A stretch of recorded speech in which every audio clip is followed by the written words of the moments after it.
Jacob, Let's do it. welcome to the Are We Chill podcast. Let's just give you some background. So, drafted by the Anaheim Ducks, made some stops with the Vegas Golden Knights organization, now with the San Jose Sharks. But more importantly, there's a degree of separation here with family and friends, the Thompson family. Jacob, welcome to the Are We Chill podcast. Thanks for having me, guys. Happy to be on. Yeah, man. Thanks. Let's start backwards. Let's start with the Thompson family. So obviously, well, the hockey stuff will come later, but that for me personally, man, how much I love this family is beyond words. Tell me a little bit how you met the Thompsons and just got to know them over the years. Yeah, I mean, we could probably spend a couple hours just talking about That's the Thompsons, but yeah, Ron and my dad actually are they go way back. They grew up working together in the fitness industry. My dad was at Life Fitness and Ron was 24 Hours, so they've been close. Probably 20 years they were close for until Ron passed. And then so we used to go on family vacations with them. We'd go to Vail for spring break, and obviously we were all similar ages with my brother and sister and the two of them, so it was always fun getting to see them. And then once I turned pro, I was lucky enough to be out in California, so I was staying at their house before training camp every year for a couple of weeks. And Wyatt was there, Cole was in and out, and just Ron and Trista were the best. They're my West Coast family, I always called them. And I loved staying there. It was always a good time, and they're a riot, as you guys know.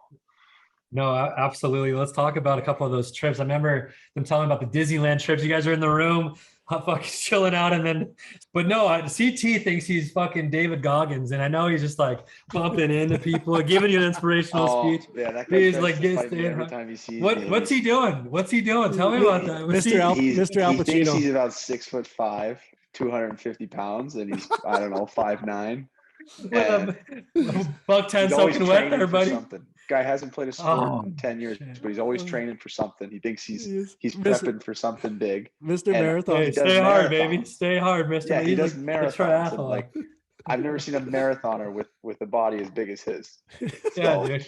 Unless we're going to the North Pole or something, buddy. What are we doing there, CT? When the elves. I had shoulder surgery my first year pro, and I stayed with the Thompsons while I was recovering. And then, like, for 2 years since, he's gone after that shoulder every time, trying to see. I just want to test it. I want to make sure it's all right.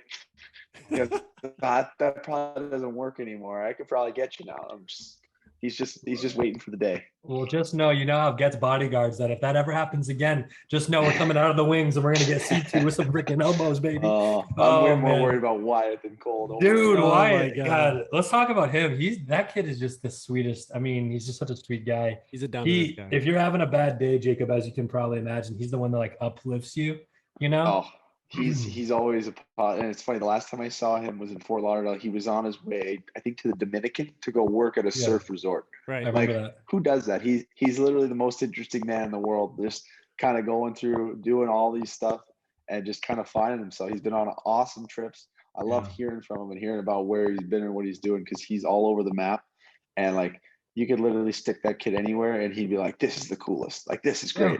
He could have no roof, no food. He'd be like, this is fun. Like, yeah, we should do this. It's raining. There's cockroaches up your butt camping. I'm like, dude, this is the best. That's awesome. He's the biggest sweetheart. He's so down to earth, that kid. And we talk every day. And then you got Cole. Cole's like my Al Pacino. He goes in every room and he gets everyone fired up. I love him. I love that about him. He thinks he's a mini Ron. He's a mini Ron. He is. He's so in. 100%. We always say that about exactly. Lucky. Dude, hands down, that's how they are. We went to a bachelor party with Cole. We can't spare too many details, but just riling everybody up, getting everybody going. Like they just getting the bumps going, dude. Like that kid. That family is great, but we certainly wanted to start with them. And, obviously, God bless Ron and their family. That's a great family. So, and it's cool with stuff like this where that brings people together. Now us meeting like this, It's very neat. And, absolutely. But I thought we should start with them. I think, Corey, let's get in maybe to, the hockey career and how Jacob got to start. Well, I'm going to get into the family stuff first. You're a dad now. Sure. Absolutely. You're a dad now. And let's start with that. Not only a dad, but a girl dad. So what's it been like right now? It's a big shout out to Kobe Bryant. You're a big Kobe guy. What's it been like taking on the father role, this new chapter with you? It's been awesome. It's been a lot of fun. And honestly, with COVID, I think our season stopped 2 weeks before she was born. and then we didn't have any hockey for 10 months. So I've been able to be around. I was there for the whole first 10 months, and it was awesome. Every day, just getting to see her and watch her grow. And it's like every day she's changing, and even now she's rapidly. Every day it seems like something new happens. And it's been a blast. She's almost a year and a half now. She's running around. She's not talking as far as formed words, but she's bossing you around. You know what she's saying, and she knows what she's telling you what to do. And she's a riot every day. Every day is a blast. Does she get that from mom or dad? Mom. All right. I think a little bit. Okay. I got two women telling me what to do. Oh man, do you have pets that are girls too? No, I've got a dog, Boomer. Okay. He honestly, he's the one that's got the shaft, but he's my buddy. I got to make sure to take care of him because he's been all over the world and back with me. So. Oh, that's great, man. We got to jump into your family. Everyone in your family down the lineup is all athletes. I mean, you guys were just born to win. And I love that. You got to give me the background on everyone from top to bottom on what sports and all the above. Yeah, so my dad, he played football his whole life growing up, and he went to East Tennessee State and wound up bouncing around the NFL for 2 or 3 years with the Dolphins, the Redskins, and the Saints. And then he had some injuries or whatever, and so he was always he was undersized, but it's funny, I'm 6'6", but he was always 5'10", 5'11", and just kind of willed his way to the NFL and did that for a little bit. And then my mom was a All-American in high school water polo player. And then, obviously my brother plays pro hockey as well. He's 3 years older than me. This will be his, I want to say 9th year, maybe. This will be maybe it's his 10th because I think this is my 8th coming up. And then my sister played softball and did dance growing up and then figure skated. And then she wound up playing club softball at Florida State. So yeah, we've always been athletically inclined, and it was always a big focus in our family, getting out and exercising and playing sports. So competitive, I would imagine. Everybody's pretty competitive in the Megna house. Yeah, you know what? And it was good. Like Jason is a forward, I'm a defenseman, and we were at a 3-year gap, and then she's obviously being a girl. So we're always very competitive, but not to the point where it got overwhelming with each other. There was always a little separation. So that worked out. That's awesome, man. You and Jason, I mean, we talked about this, like the podcast is our passion. We love doing this and stuff. And if we could do anything else to be playing hockey, but you and your brother are chasing the same dream. You're doing the same thing. So to have him alongside of you for this wild journey, like what's it been like? What's the feeling like to have him with you? Yeah, it's been awesome. And, he's always been, like I said, he's 3 years older. So he's always kind of been a step ahead where I've kind of followed along the same path that he did, whether it was playing AAA and then going to juniors in the USHL and then college and then obviously turning pro. So my first year in junior was his second year. And then we both left junior at the same time to go to college. So we were freshmen together. He was 3 years older, but we were able to go as freshmen, which was unbelievable. And then of course he leaves after 1 year to turn pro. And I stayed for 2 more and then turned pro. So it's always great to have somebody to kind of as a model, and having to be your brother made it better than I could have ever imagined. And it's been a blast to watch his career. And obviously being able to go through the same stuff together has been very beneficial. What's great about that is, like you said, when you're going through the motions, you can ask him about some opinions that he had, like on the day-to-day, your day-to-day, and kind of compare your notes. Like, all right, that's normal. Maybe that's not so normal. That's kind of cool. Yeah, absolutely. And it's just bouncing things off each other. And I wish we could have had a couple more years in college to play together, but obviously it was his time to turn pro. And then we're hoping eventually one of these days we'll get to sign in the same place and play together again, but we'll just have to wait and see. That would be cool. Put the Megnas on the same PP. Let's go. Let's get noisy. Let's get fucking noisy. Same PK for sure. I don't know about same PK. Oh, no, am I getting ahead of myself? Still knocking somebody out on any PPs. Hey, that big body, 6'6". I'll just plop you right in front. The teams. Let's go. It'd be like the Suicide Squad out there on the fucking PP. Let's get noisy. So getting drafted, tell me about that. Like, how was that for you and the excitement around it? It was kind of weird because it was my second year of being eligible to get drafted. My first year, I talked to probably 4, 5, 6 teams, and I was thinking I was going to get drafted. I was excited, and then I watched it, didn't get drafted or anything. So then the second year rolled around, and I really wasn't paying attention to it. I had talked to a couple teams, but I was like, you know what, I probably won't get drafted. It is what it is. And then I was in Omaha for school. We were there all summer. Found out I got drafted, and then obviously I was super excited. It was pretty surreal that it was the Anaheim Ducks. And then I think 3 days later I flew out for a development camp. So it was a bit of a whirlwind, but it was obviously a great experience. I was super thankful. And it was a great place to develop and start my career. So you'd been to California before that, or was that your first time in Cali? Yeah, I had been. We played actually when I was midgets. We went out for like a showcase type thing. We played like 5 or 6 games against like the Junior Kings and I forget the Wave. I think there's a couple other LA Hockey Club. Yeah, you got it. So I'd been there a couple times. But this was my first time. It was great. Like I'm pretty sure I got to see Ron and Trissa and Wyatt and Cole that I hadn't seen in a while. And I think I spent a couple extra days out there to hang out with them. It was so much fun. Yeah, to have them here, knowing that you're drafted in Cali and you got them. Yeah, absolutely. It was an unknown, and it gave me a little bit of security and for sure familiarity that it definitely helped. Absolutely. Yeah. So go ahead, Bob. No, I think it's like you honing in on their family. I think it's so cool that you had that West Coast family here, and it kind of gets the day-to-day food and love and support. Your parents being in the East Coast, that must have like one less thing to worry about. Focus on hockey. Yeah, absolutely. And it helped even more come training camps when I was pro, where I'm staying at the hotel, but I can go down 45 minutes and get a home cooked meal and relax and get away from it, because training camps is probably the most stressful experience you'll have as a hockey player, and doing it over and over again every year.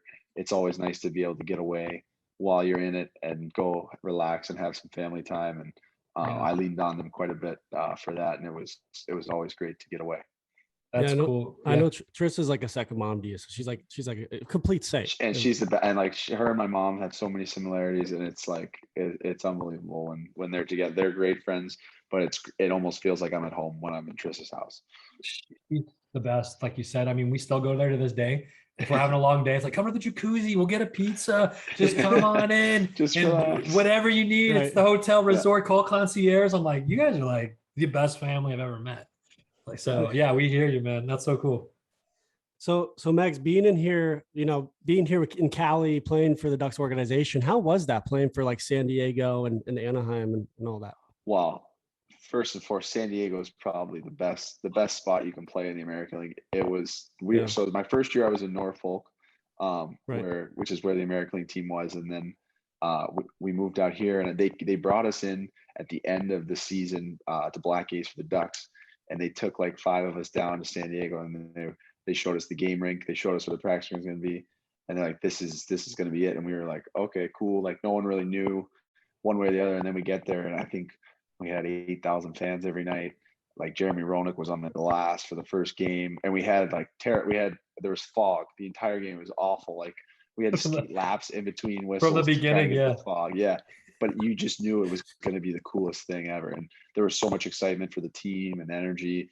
And we had a new coach, and it was just, you knew right away it was going to be such an unbelievable experience. And that whole Western Conference, I'm happy to be back in it, because it's awesome. The travel's awesome. The teams, the way they treat you, it's a whole nother level. And obviously being in Anaheim was a lot of fun too. I loved the way, I grew up playing, or came up playing with a lot of the guys that wound up making the Ducks. So there was always familiarity when I was called up, that I knew certain guys.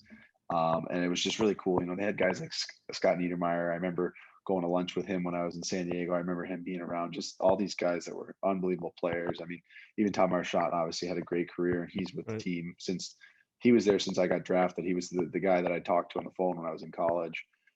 So it just, to be around those kind of guys and guys that have done it and won Stanley Cups was just a surreal experience. Not the knock. That's beautiful. Not the knock Ducks fans, but there's just a different breed of fans in San Diego compared to Anaheim, in my opinion.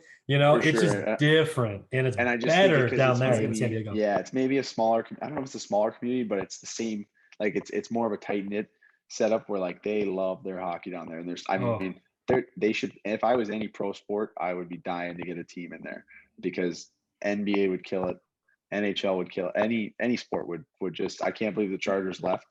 I know. I mean, it is what it is, but like sports would absolutely thrive in San Diego. It's such a cool city. The fans love it. It's unbelievable. I can't say enough about it. There were some nights I was falling asleep at Honda Center and Ducks games, but I'd go down to party with the $2 beers down at the San Diego Friday Eagles Arena. night, It was just different, baby. It was just and it's different. an old rink. It's been It's around a for a long time. rusty old barn. Oh my God. You know, we would only go for game days. We had our own practice rink, and the facility there is great. Right. But guys loves coming in there, and every team that you talk to, that's like, oh, we can't wait to go to San Diego. But it was because the fans, and then they got to go out after, and it was just an awesome town to go out in. So that's so cool. You got PB in the nightlife. Yeah, you Going got out with the PB. You boys. can go downtown if you want to do that. Like, there's just so many Exactly. options. It's Right. And it's funny. Like, I remember there'd be times when Wyatt and Cole would come down they come to a game, and then we'd go out. Yeah. And it was a blast. Like, it's funny how many people want to come visit you when you're playing hockey in San Diego. You gotta have extra rooms in your place. That's true. No, and like Bobby said, Pachanga is like, it's a rock and bar. Like it's it's wild. It's loud. They do a great job. The Matt Savant and the guy that was there before him, like the president, they've done a great job with the fan engagement and just getting like the town behind it. And it's awesome. Even like the charity events and the team events we do outside the rink, it's always super crowded. People love talking to players, and it's a really rewarding experience. I would see people waiting outside for you guys late night. Yeah. Dude. So our first playoff run, I remember we got in, or we were leaving for Texas, and we had like a 6 a.m. flight. So it was like 4 o'clock in the morning. We had to show up to the rink for the buses, and there was just a lineup of fans. No. It was like so early. And I'm just like, oh my God, like how cool is this? And they treated you like the fans thought we were NHL. Like it was awesome the way they treated. And I'm pretty sure the last 2 years before COVID, we had the most fans in the league, more than Hershey, which has been the leader in that forever. That town loves the Hershey Bears, and it was pretty impressive that they were able to do that. Yeah, it's grown like crazy. One thing I got to bring up though is that, you know, your roommate in San Diego was Shea Theodore. That's your boy, Theo. He was my roommate for 2 years. Yeah, me and Shea.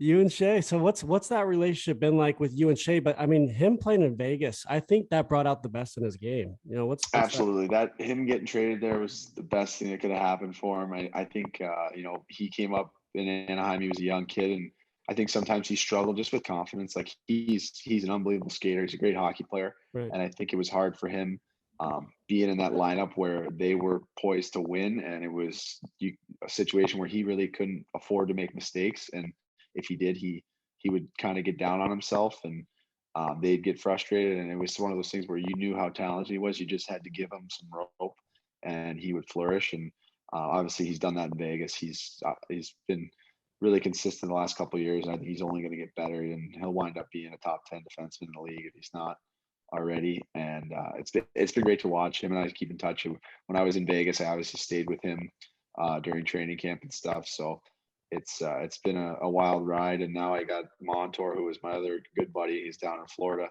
after being up in Buffalo. So it's crazy the guys you play with coming up and see where they go, even if none of us ended up with Anaheim, but we've all kind of bounced around here, and it's been fun to watch.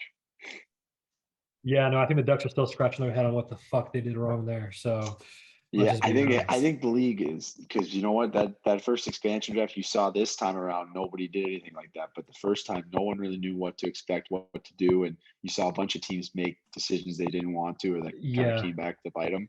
But they didn't know. It had been a while, and I think Vegas did a good job kind of manipulating the situation, and it worked out for them being as competitive as they were right off the hop. Absolutely. I was just talking to someone today actually about how I think Vegas was the first to do it, and then all the GMs kind of learned, and the teams learned thereafter. They weren't. That wasn't going to happen again. 100%. So playing in Anaheim for those years, and I know you made up to the Ducks a few times and went back down. What's it like to go up, play, and then come back down? I guess for you to stay even keeled during those times and those moments. Yeah, you know what? It's hard. The first time I got called up right at the end of the year, and I kind of knew it was more like a reward for playing really well. And I played my first game against the Blackhawks, and that was unbelievable experience. And then they kept me up there for like a week or two, and it was great. I was just happy to be there, you know what? And then the next season, I wound up making it out of training camp because they had a couple injuries, and it was very nerve-wracking. I would say you go up there the first time, and you're worried about what's going to happen the next day. Am I going to be here? And it's hard, but you really just got to kind of focus on kind of taking it one day at a time. And then I wound up going down, and it's hard to, at the same time too, once you go down, it's the worst feeling in the world, right? The best feeling in the world is getting called up. The worst feeling in the world is going down. So it is tough, and sometimes it takes you a little bit to find your game, but it was always nice to know I was going back to a situation where I knew everybody there. They liked me. The Dallas Eakins was the coach down there, and he was great for me all the time. Just kind of being in my ear, and if I ever had issues or anything, I could always go to him and talk to him about it. And he helped me a lot. And then the last time I was up, I wound up finishing the year up, which was awesome. And then I went down for the playoff run, which was so awesome. Being the captain down in San Diego, I was excited to go back down there and see how far we could push it. And we wound up losing in the Western Finals, but I really believe that team was good enough to win it all. And I think we just kind of ran out of gas towards the end, but we definitely had a legitimate chance. And I would say that's the first team I've been on that I felt really could have won the whole thing. What was it like playing for Dallas? I know he gets mixed reviews out here. I personally like the guy, but what was your opinion of him playing for him? It's funny because, the guys who had him in Edmonton, obviously it didn't go well. And then he came in. I didn't really know what to expect, but he was awesome from day one. Great with me, great with the guys. I thought, like, as far as being a leader, that's what a leader looked like to me, from his pregame speeches to his organization to how he ran things. We were run like an NHL team from the get-go, and it was awesome. Like, he really had his belief system and his structure that he wanted. And it took, even the first year we didn't have it all the way because we didn't have the personnel. The second year we got closer, and then the third, fourth year we were kind of a well-oiled machine where we got the right guys in, we got the wrong guys out, and he was able to really implement everything he wanted to. And I mean, the results were outstanding. And I don't know how it's been. Obviously, I left after that, his last year down there when he got with the Ducks. As far as what's been going on up there, but as far everything I dealt with him was awesome. And he's a guy that I would go to bat for in a heartbeat. He was great for my career, and just loved playing for him. Yeah, that was the beautiful thing. That, I mean, he was familiar with all the players down in San Diego, and then they all got brought up to Anaheim, and I mean, you already got familiarity there. Yeah, for sure. And I think those guys, and the thing is, it is a different level up there where things aren't the same. It's not as much of a league where you feel like it's as, I don't want to say it's as personable, but he is the head coach, and he's got to kind of have more of a defined role. And there is less practice time. There's less stuff like that. You're traveling, you're playing every other night. So you don't get to do a lot of the stuff you can as a coach in the American League with team bonding and getting buy-in. And obviously there's some guys that have been in the league a long time that are up there. And, I hope it works out for him, and they have a better year this year and keep building. But he was awesome for me, and I can't say enough about him. Hey guys, chillers, listen, I have to update you real quick. We just got picked up by a new huge sponsor in Manscaped. This is big time. I'm telling you, they came knocking on our door saying, hey, we're going to take care of you. We believe in you. And you got to get all dialed in. Well, guess what? You're dialed in with us. You got to get on the Manscaped program. Dusty, explain what's going on here. Hey, we got this great interview with Jaycob Megna, NHL pro defenseman, and he's talking about defending the crease. Well, you got to defend your crease, okay? And those tendies down below. With the 4.0 lawnmower by Manscaped, it has engineered the ultimate groin and body trimmer by focusing on intelligent functionality and an incredible, comfortable grooming experience. Their 4th-generation trimmer features a cutting-edge ceramic blade to reduce grooming accidents thanks to their advanced skin-safe technology. I now feel confident shaving my boys. It feels like I'm lifting the cup every time I do it. It's great. See, how do your boys feel? I'm walking out to my balcony with this ocean view in Dana Point, the heart of Dana Point. Everyone gets to see my jewels, my clean, fresh, Manscaped body. And I'm telling you, listen, it might not be the best view. Who knows? It might be too. But you got to get your 20% off on the free shipping. Get 20% off and free shipping with the code AREWECHILL, AREWECHILL at manscaped.com. That's 20% off with free shipping at manscaped.com. Use that code. You'll get a nice chunk out of it for a nice discount. AREWECHILL. Unlock your confidence and always use the right tools for the job with Manscaped. On to the episode, baby. Let's go. was going to say one thing that stands out to me about your game is not only, do you have size, you're a big kid and you're a great defenseman, but you've taken on the leadership role. I mean, the past few teams you've been on, San Diego, you got the C. With Chicago, you got the A, and now you got the C pretty quick too when you went to San Jose. What's that been like, taking on the leadership role, being a good example to the young guys you've been a part of with the teams that you've been on? Yeah, it's definitely something I've grown into. I think back on when I was in my third year in San Diego, where I wore the A every night, but it was kind of, that's when it first was expected, kind of that I was supposed to be a leader and lead. And then even when I wore the C to now, I've grown so much in that regard, and just being more vocal. I've always kind of led by example and doing things the right way, but just kind of figuring out what young guys need, what older guys need, and just trying to be available for everybody, regardless of what situation they're in, and trying to get the best out of the team, out of the individuals. And it's something I've really worked to improve on, and it's meant a lot to me, especially this past year coming to a new organization and then giving me the C after training camp was a big honor. And you know what, I have to say, like, being around Ryan Getzlaf was awesome in that regard. He's him and Corey Perry. Corey's a little quieter, but Getz, as far as being a captain and a leader, just those guys are gamers, and they just bring it. And they're awesome. They're awesome to be around, awesome to learn from. And you see what happens when somebody's got command of a room and respect from everybody that's in the room. And it's definitely been helpful for me leaning on those experiences. And even being around Dallas, you know what, I thought as far as leadership goes, he was one of the best. And even Rocky Thompson, who I had in Chicago, was great for me in that regard too.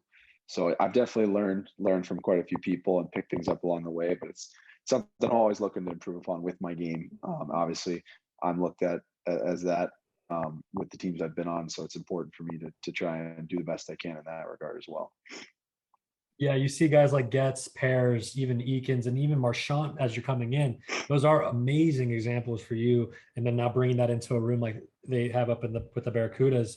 What is like your best advice for any kid getting into the league at 18 and trying to break in, for them to maybe not lose confidence as they're starting up?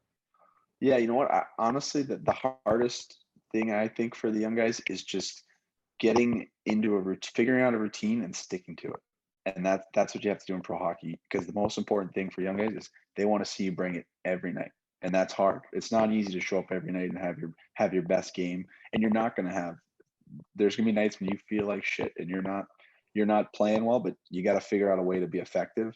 And that's tough, but it's one of those things where you have to believe that you're going to lean on your preparation and your habits and the stuff you do in order to bring your best as often as you can. It's not going to be 82 games or 68 games, but as often as you can, and just not losing confidence. Like you said, it's tough. It's a tough league. The American League sometimes is tougher than the NHL for young guys.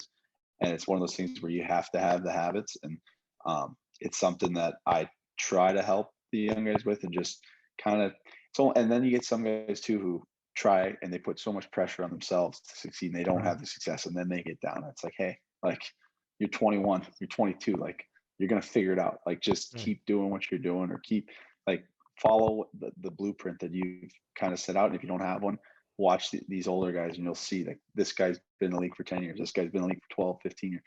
So you'll see why. Like, you'll figure it out. And it's one of those things where you just got to believe in yourself, and you can't come in and think you know it all, or think it's junior where you can just kind of float around and do, like, it's a whole nother level. And it's tough. Like, it's a tough league.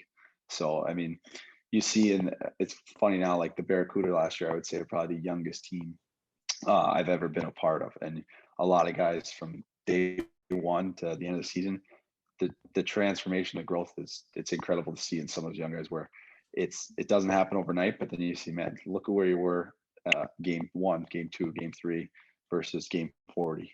It's amazing to watch. And that's what the league's there for, right? You want to develop these guys, you want to win, and hopefully, everybody gets their chance to get called up.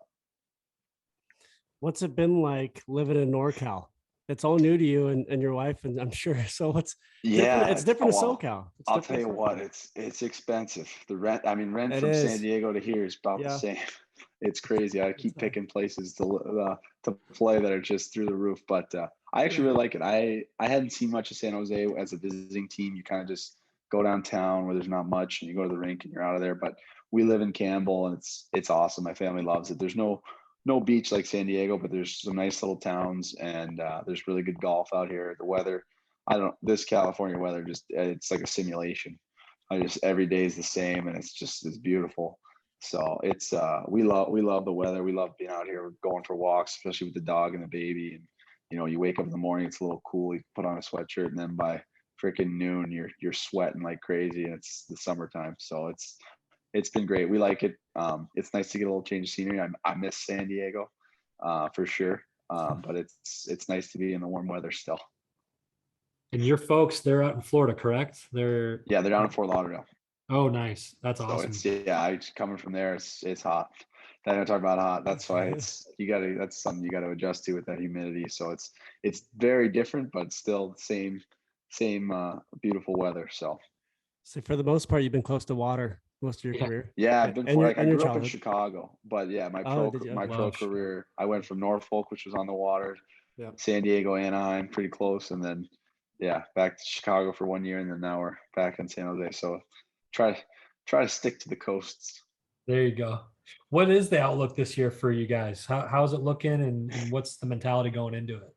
Well, the Sharks, I mean, they've struggled the last 2 years, kind of like the Ducks have, but you know what? They've got some unbelievable players and unbelievable talents from, Erik Karlsson, Brent Burns, Logan Couture. Like, they got some horses. Like, I don't know if I've ever been on a team that's that talented, top heavy wise, with all-stars and guys that have won awards. It's, they're really good. And if those guys have good years, they're going to be right in the mix of it. For me personally, I'm hoping now to get a chance up there and get called up and find a way to stick.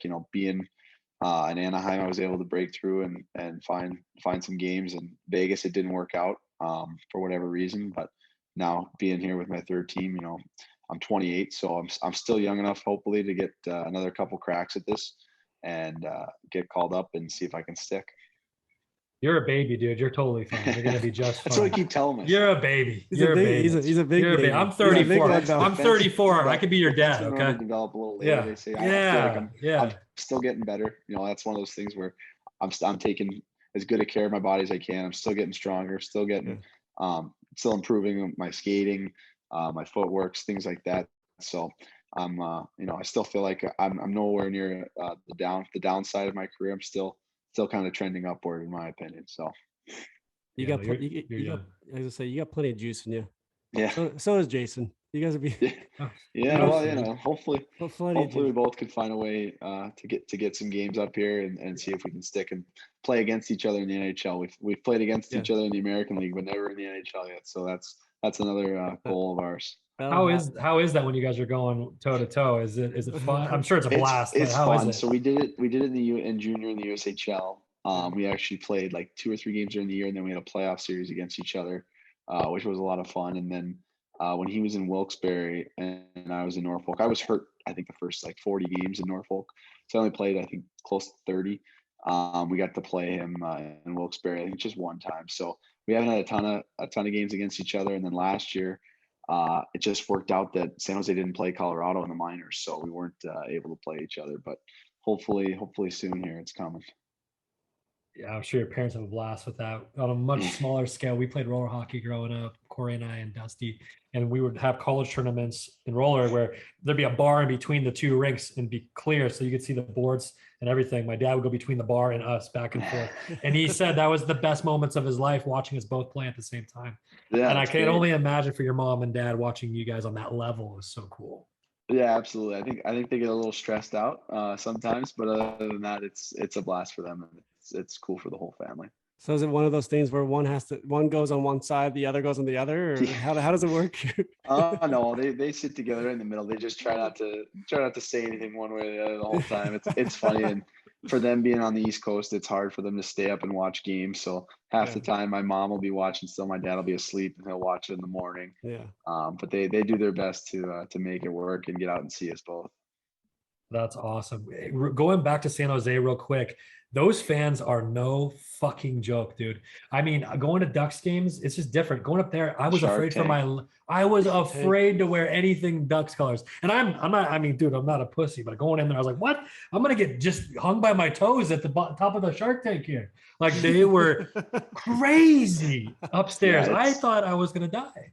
yeah, it's a wild arena, and they definitely make it loud in there. I played, I think 3 or 4 games against the Sharks when I was with Anaheim, and you always knew it was going to be a battle and a loud building and a lot of hostility. And it's funny then because I played some games against the Barracuda, where it's like a day game before the Sharks game. There's nobody in there. I'm like, what? Like, how is this the same building? But yeah, and last year too with no fans anywhere, it was a weird deal. But we're excited. I think hopefully enough fans will be vaccinated and no issues will come up that they'll be able to attend all the games and get that atmosphere again. Absolutely. On that note, playing through the COVID year, I mean, I can only imagine how that was like. What was that day-to-day like for you guys getting to the rink and going through the protocols? It was super strange, and I think being in San Jose, we had a pretty unique setup where we had to have training camp in Scottsdale because they wouldn't let us play hockey in San Jose. So That's we were right. in Scottsdale for 2 months, and then we were on the road. We started the season on the road purposely so that way we could buy time. So it was weird. So I went from having 10 months straight with my daughter and family to being 2 months without them at all. Oh So my it was God. strange for sure, but we got through it. And then as far as at the rink, like you literally went to the rink, you did your thing, and then you went home. You couldn't go anywhere. You couldn't go out to eat. You couldn't do that stuff until the very end of the year. So it was weird. I think we were all thankful to be playing, which was important. But we're looking forward to hopefully having a normal season and getting back to normality here. Wow. That was wild. I mean, we went to see Anaheim play out in Arizona last season, and Yeah, because they can. yeah, San Jose was rolling around. I mean, they Remember were that. they were really strict up in NorCal with the COVID stuff. It was Yeah, so even now they just reinstituted the mask mandate where so when you go inside you got to wear a mask in the grocery stores and stuff. Wow. I had no idea. I felt terrible. The guy had to give me a mask the first time I went in because Florida has nothing going on. Oh, They never had any restrictions, and even in I was out near Philly, and they had nothing going on in the Northeast either. So it's definitely one of the stricter places. I don't know if their numbers are worse or what the deal is, but yeah, it was kind of a little bit different there. Yeah, no, what a wild time. I can't imagine going from that much time with your daughter to then and your wife to 2 months apart. That's wild, wild Yeah, stuff. it was tough, and it was hard on everybody. But at least she was with her family up in Pennsylvania, so it was good that she had the support system. But it definitely got to be long days and a lot of FaceTiming, and Nice. we were definitely thankful when it was all over and they were able to come out. Great. to That's get back, awesome. yeah, to get back to your little girl, that was that must have been a great feeling, right? Yeah, Changes, man. it was great. They actually flew to San Jose before we got there, so it was nice. I came back for the first time we were there. We rented a place sight unseen, and then I showed up. So it was great that they were all there waiting for me. That's awesome. So kind of winding down here, Jacob, is I know you got to get back to that beautiful family of yours. So, and we always say this on this podcast, and it's, this is also very inspirational to people when they're listening to it. So doing what you've done so far, and I'm very confident you're going to continue to be amazing in and out of the rink. And we can't wait to meet you in person. And we got to we'll come visit you at one of the games for sure. Perfect. When you're done playing hockey, but really just done on this earth in general, what do you want people to remember you by? What do you want people to remember that Megna last name when you're gone? What's the lasting impression you'd like to leave on your legacy here in this wonderful world, Wow. man? Yeah, man. Hitting you You with know what? that. Honestly, just a guy that did things the right way and always looked out for his family and his people. It's something where those are the people that really their opinion matters to you. And if they can remember you in a positive light and you could say, you know what, I did the right thing 100% of the time, whether it worked out or didn't, I had the best intentions. And, just a guy, I've always taken a lot of pride in the work I put in. Whether it pays off or not, it's something that's gotten me to the point I'm at. And that's something that I look to continue to do, that find a way to maximize whatever skill or abilities I have, and whatever it is I'm doing, whether it's hockey or as a dad or as a brother or as a friend. I love that. Great. So Beautifully said. Yeah. Clear eyes, full hearts. Can't Yeah, lose. you Love see it that. back there. You see it back That's there. That's live, perfect. We live by it. I know you do too. Oh, Texas Still gotta watch. forever, I still baby. gotta, dude. You're gonna hate me, Jacob. I still gotta watch that show, man. I am That's way behind. I'm sorry. that's All right. embarrassing. I'm Oh, sorry. come on. Hey, drop Thanks. the gloves when you see me. You can drop the gloves when you see me. But yeah, dude, go ahead. See. Chirp him, Yeah, Megs. come get me. Oh man. I'll do it. I'll do it for you. Don't worry. Well, I've had a pleasure. I loved hanging out with you and why first time we met, and look forward to many more memories together. And when you come down on a roadie in SoCal, we'll grab the Thompson boys and we'll have a lot of fun.